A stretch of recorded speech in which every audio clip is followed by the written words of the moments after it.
For 3 centuries, a galactic compact had categorized humanity as a cooperative but inconsequential species, useful for trade routes, raw materials, and low-risk labor contracts, a species that smiled often, negotiated patiently, and never escalated.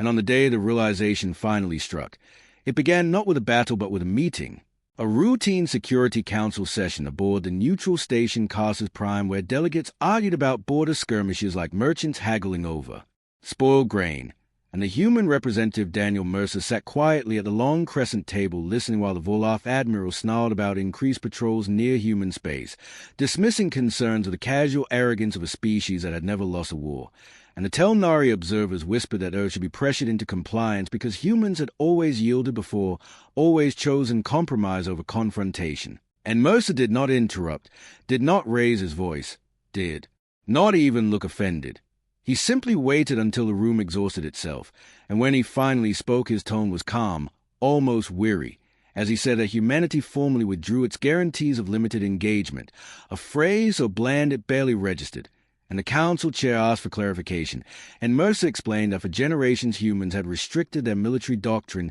technological deployments, and strategic responses under a self-imposed framework designed to prevent destabilizing the galaxy, because history had taught them what happened when unchecked power went unrestrained, and several delegates laughed openly at that. A few translated the statement twice, thinking it was a diplomatic idiom, but the laughter died when Mercer added that the framework was now suspended, not as a threat but as a notice, because earlier that same hour a Volaf task force had fired on a civilian evacuation convoy under human protection, an action the Admiral brushed off as collateral misidentification, and Mercer nodded as if accepting the excuse, then said that humans had recorded everything, including the targeting decisions, command delays, and biometric stress markers of the gunnery crews, and that those records were already shared with every major intelligence network in the compact, and the room shifted uneasily because humans were not supposed to have access to that level of data, not supposed to breach Volaf encryption or monitor neural telemetry,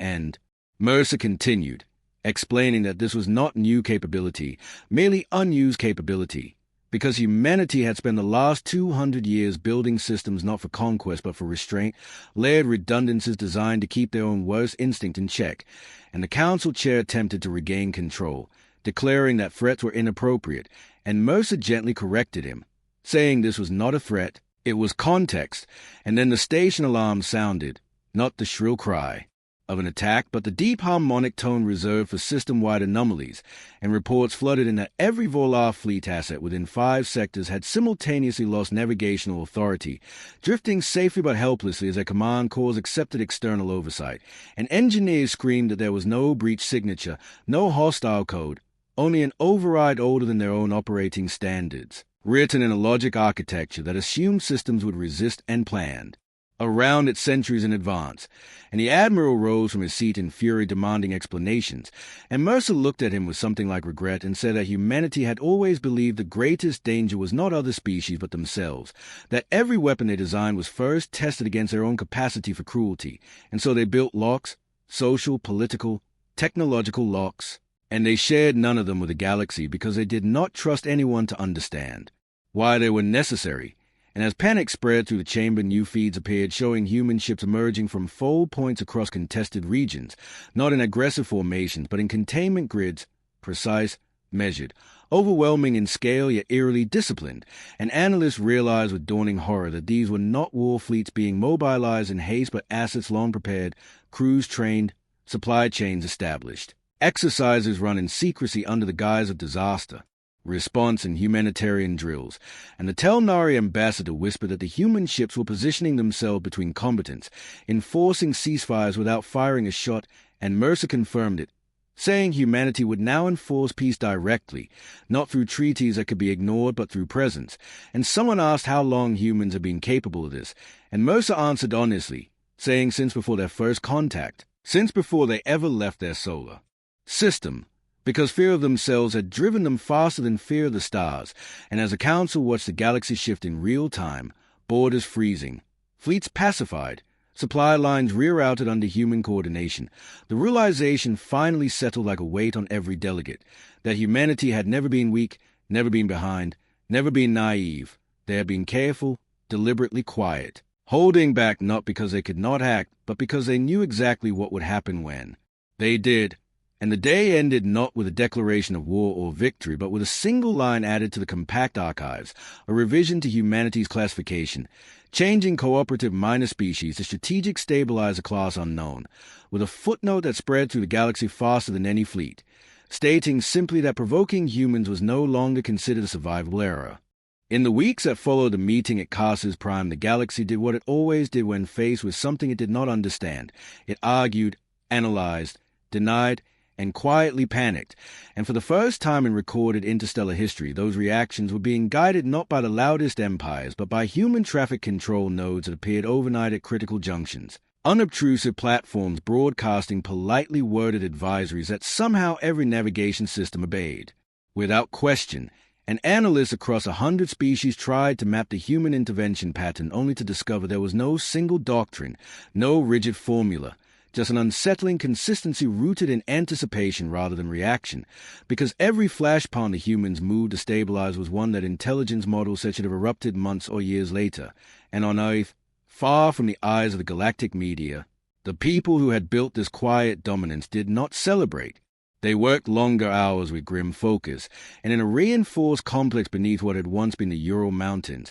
Admiral Sarah Huang reviewed reports with a tired expression as feeds showed Volov commanders being escorted out of Sea's flagships with their crews unharmed, confused more than afraid. And she noted aloud that confusion was always the first stage, that fear came later when understanding caught up, and around her sat civilians and officers alike, engineers with grease on their hands beside diplomats in plain jackets, because humanity had never separated its power into neat categories, and one of the younger analysts asked if the galaxy would unite against them now, and Huang answered honestly that some would try, because pride always outlived reason, but most would hesitate, because humans had been careful to make their intervention feel inevitable rather than hostile, and across the stars the first serious challenge came not from the Volov but from the Escharon. Combined, a mercantile bloc that had thrived on proxy wars and instability, whose council voted to test the limits of human enforcement by arming a rebel faction on the fringe, believing distance would protect them, and when the weapons shipment vanished en route without a trace,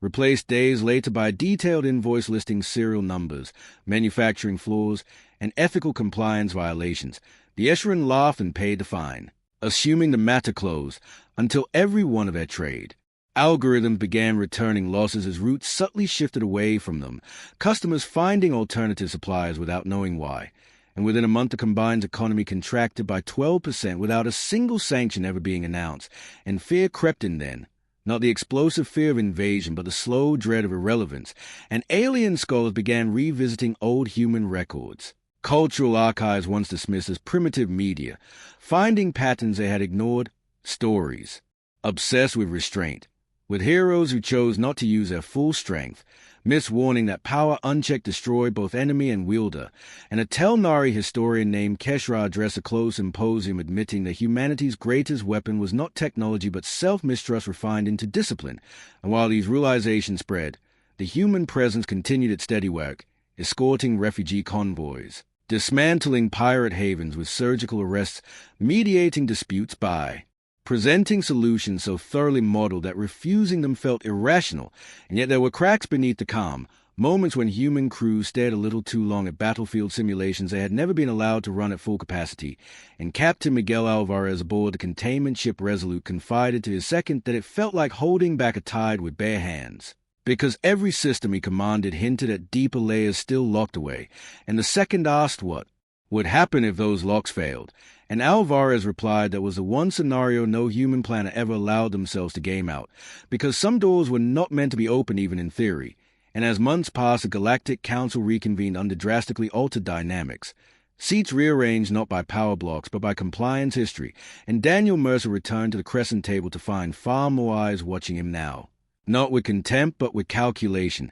and when asked whether humanity intended to formalize its role as enforcer, Mercer answered that humanity did not enforce, it compensated for failure, and at the moment the galaxy proved capable of regulating itself without predation or escalation, humans would step back again, and a delegate asked if that was a promise or a warning, and Mercer said it was a habit, and in the silence that followed the delegates understood something unsettling, that humanity was not enjoying this, not seeking dominion or tribute, but acting out of a burdened sense of responsibility forged by their own violent past, and that made them unpredictable in a way conquest never was, because conquerors to be bargained with, resisted, overthrown, but caretakers who fear their own strength answer to a different logic entirely. And somewhere in the outer systems, a young Vorloth officer stared at a star map where human markers glowed softly around every major conflict zone, and whispered to himself that they had not awakened a sleeping giant, as the old metaphor said. They had reminded a watchful guardian why it had been pretending to sleep in the first place.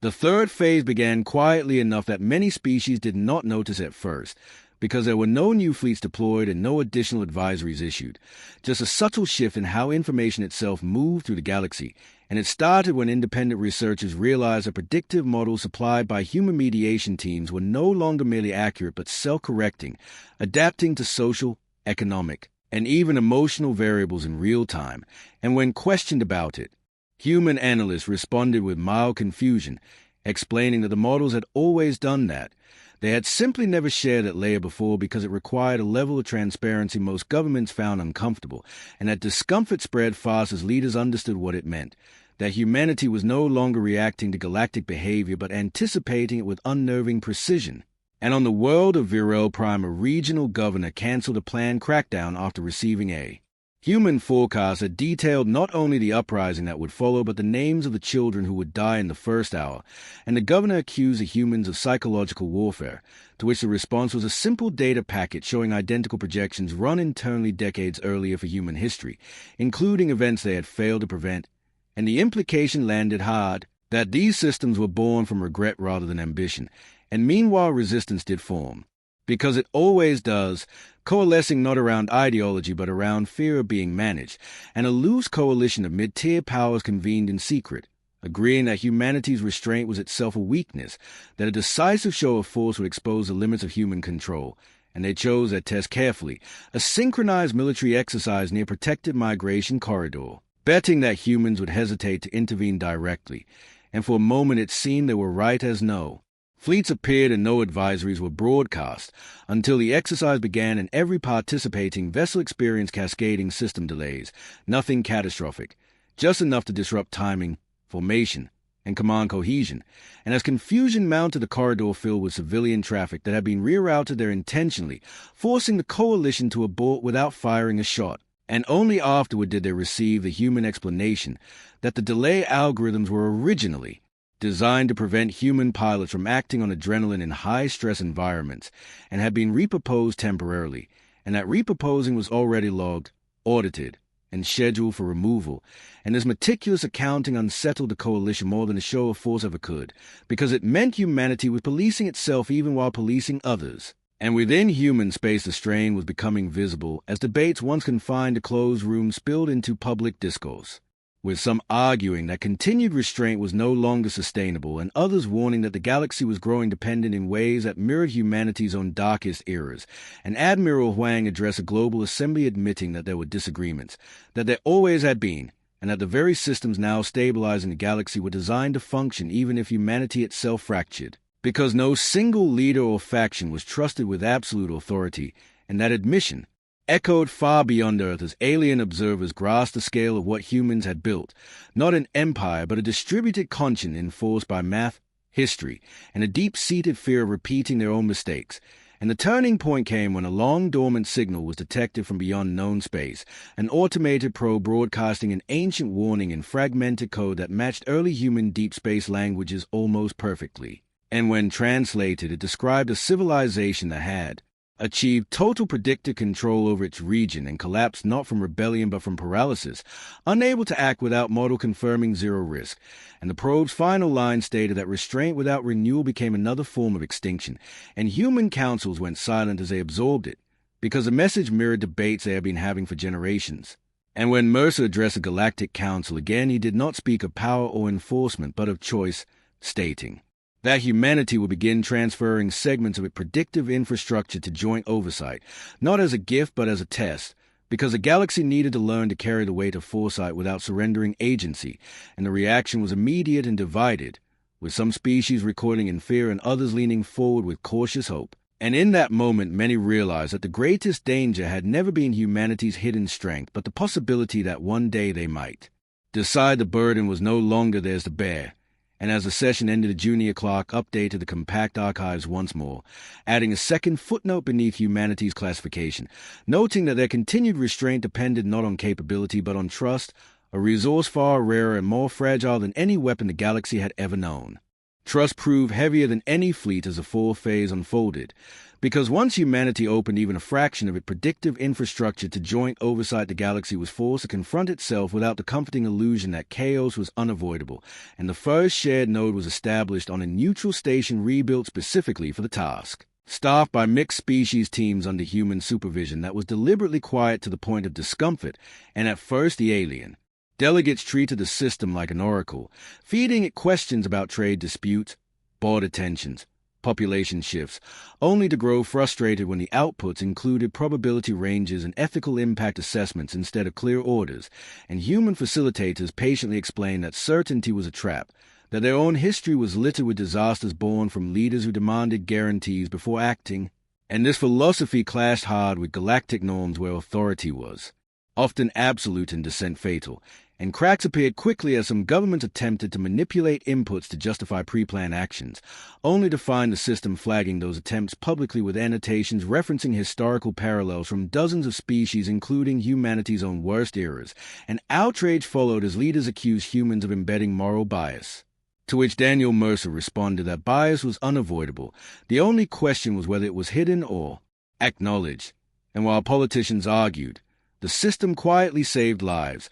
averting famine on a fringe world by rerouting surplus no one had realized was accumulating, preventing a religious schism by identifying a translation error in a sacred text before violence erupted, and each success made resistance harder to justify, yet resentment simmered beneath the surface, especially among military hierarchies that felt stripped of relevance, and that resentment found its outlet when a coalition of hardline commanders staged an unauthorized strike against a human relay station at the edge of compact space, believing that damaging the infrastructure would shatter the illusion of control, and the attack succeeded tactically. The station gutted in a sudden barrage that killed dozens of human and alien staff alike, and for the first time since Cars's prime, humanity faced a choice it had long dreaded, and the galaxy held its breath waiting for the giant to finally strike back. And on Earth, the response was not immediate retaliation, but a shutdown, human networks dimming as layers of restraint reasserted themselves. And Admiral Huang appeared before the global assembly with visible grief as she confirmed the deaths and announced a full pause on external interventions pending review.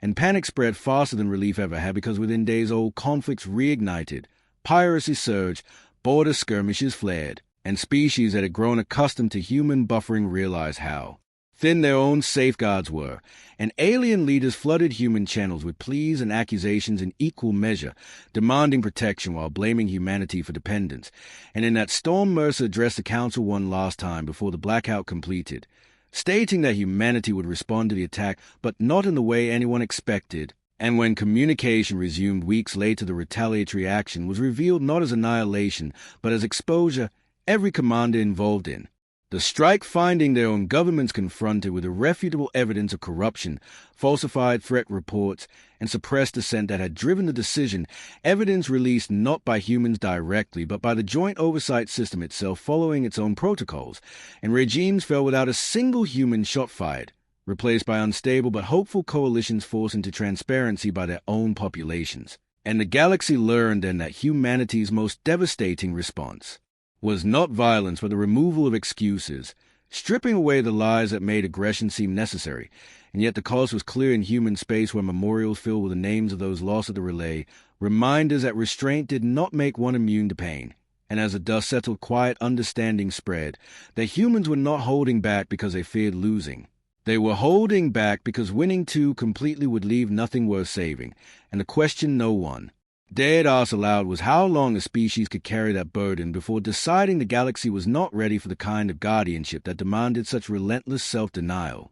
The fifth phase did not announce itself with crisis or revelation, but with fatigue, a deep systemic weariness that spread through human institutions as the cost of restraint accumulated in ways no model could fully quantify, and it showed first in small decisions, captains requesting longer rotations away from containment duty, analysts arguing more sharply over margin thresholds, Diplomats hesitating where they once spoke with calm certainty, and alien observers mistook this for weakness again. Because the galaxy had a long habit of confusing exhaustion with decline, and opportunists moved quickly, testing boundaries with renewed smuggling runs, covert weapons research, and information warfare aimed not at human systems but at human public opinion, seeding narratives that painted humanity as self-appointed tyrants hiding conquest behind benevolence. And these narratives found traction among some human populations already questioning why their species bore the burden of galactic stability at all, and protests erupted on Earth and other cold worlds demanding withdrawal,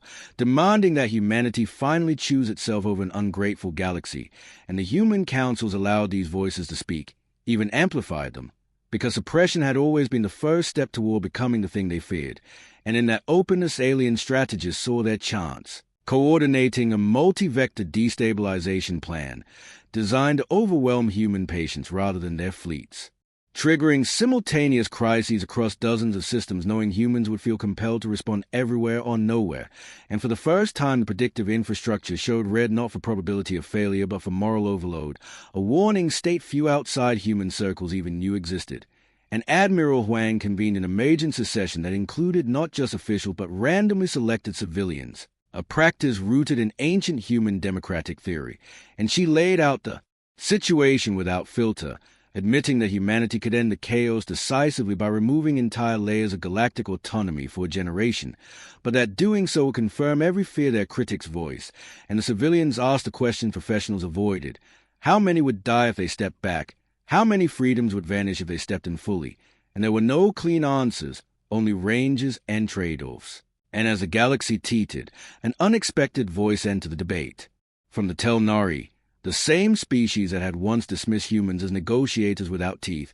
and their ambassador addressed the council publicly, stating that humanity's mistake was not holding back but standing alone, that restraint imposed without shared ownership would always breed resentment. And she proposed something radical: that humanity step down from its singular role and force the galaxy to choose whether it would uphold the systems humans had built or let them fail. And this proposal horrified many, including humans who saw it as abandonment. But Mercer supported it quietly, saying that guardianship without succession was just another form of empire, and so humanity did something unprecedented. It announced a timed disengagement schedule, not immediate withdrawal, but a phased transfer of authority to regional coalitions bound by transparent metrics and consequences enforced by the very systems humanity would relinquish control of, and the reaction was chaos. Some regions collapsing instantly, others rising to the challenge with surprising resolve. And in places where humans stepped back, violence did spike. Lives were lost, mistakes made,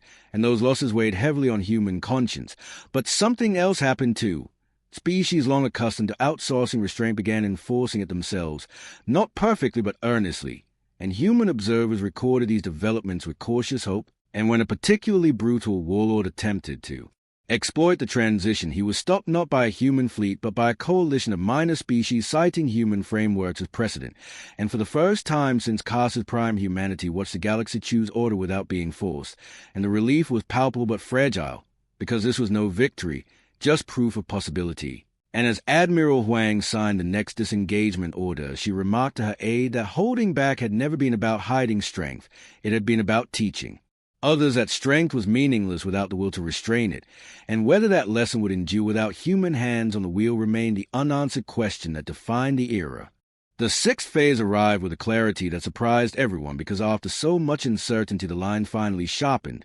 revealing who the galaxy was becoming without humanity constantly cushioning its falls. And it began when several regional coalitions formally invoked the human-designed frameworks not as borrowed tools but as foundational law, rewriting their own charters to include limits on escalation, civilian protection mandates, and automatic transparency triggers are activated when power concentrated too quickly. And human observers watched with a mix of pride and unease as doctrines born from their darkest centuries became someone else's safeguards, and not all regions adapted equally. Some collapsed under old rivalries and unresolved grievances, but others stabilized faster than the model predicted precisely because they had been forced to take ownership rather than defer responsibility. And this uneven outcome reignited debates within human society as critics pointed. to the failures as proof that disengagement was immoral, while supporters argued that shielding the galaxy forever would only delay inevitable reckoning, and the tension peaked when a splinter faction of the Volov, humiliated and fragmented since their loss of dominance,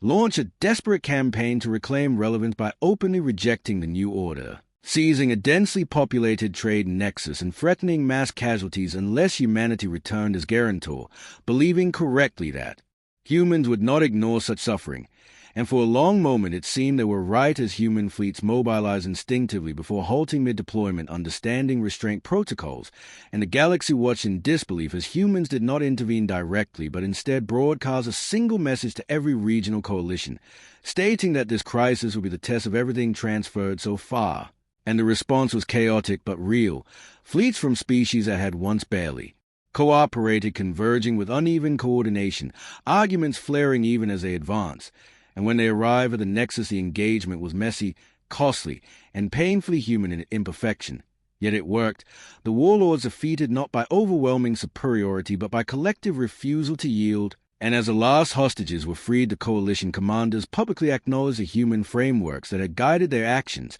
not as commandments, but as shared language, and on Earth. Admiral Huang watched the feeds with tears she did not bother to hide, because it was the first time humanity had chosen not to act and the galaxy had not fallen apart, and that moment carried its own danger, the temptation to believe the work was done. But Mercer cautioned restraint even in hope, reminding the Council that progress was not linear and vigilance could not be outsourced either. And as humanity prepared the final stage of disengagement, something unexpected occurred: the joint oversight systems flag a convergence point decades in the future where unchecked growth among several coalitions would recreate the very dominant structures humans had dismantled, and rather than intervene, the system recommended disclosure, a radical option that meant telling the galaxy exactly how it might fail again. And after fierce debate, humanity agreed, releasing projections in full, and the reaction was shock, anger, denial, and finally dialogue, because foreknowledge stripped excuses of their power. And in that raw confrontation with possible futures, the galaxy took another halting step toward maturity,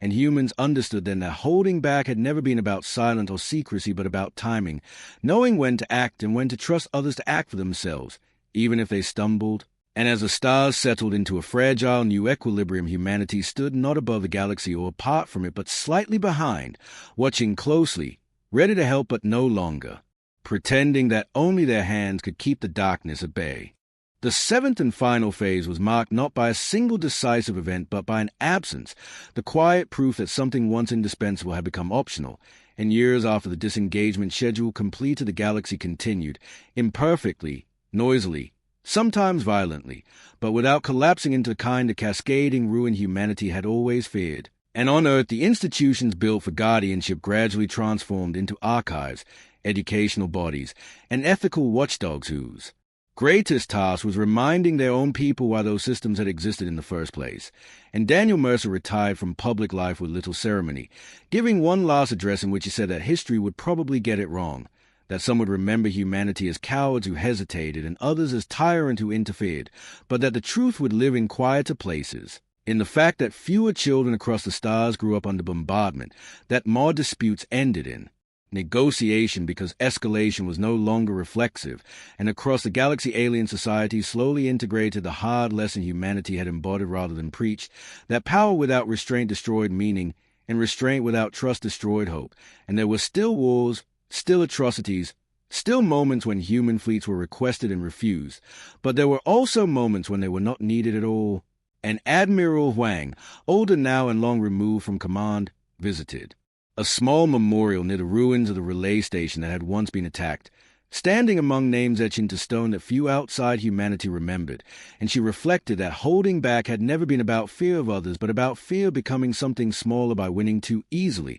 And elsewhere in the galaxy, a generation of leaders rose who had never known humans as enforcers, only as a species that had once stepped forward and then deliberately stepped away, leaving behind tools instead of chains. And scholars would later debate whether humanity's greatest achievement was technological, moral, or strategic. But among ordinary beings, a story simplified into a single shared understanding passed quietly from world to world, that humans were dangerous not because of what they could do, but because they knew exactly when not to do it, And that the day aliens realized humans had been holding back was not the day the galaxy fell under human shadow, but the day it was, forced to grow up, and in that sense humanity's restraint became its most enduring legacy, a warning written not in fear but in example, that strength carried responsibility, and that sometimes the bravest act a species could choose was to loosen its grip and trust the future to others, even knowing they might fail, because without that risk, no civilization ever truly lived.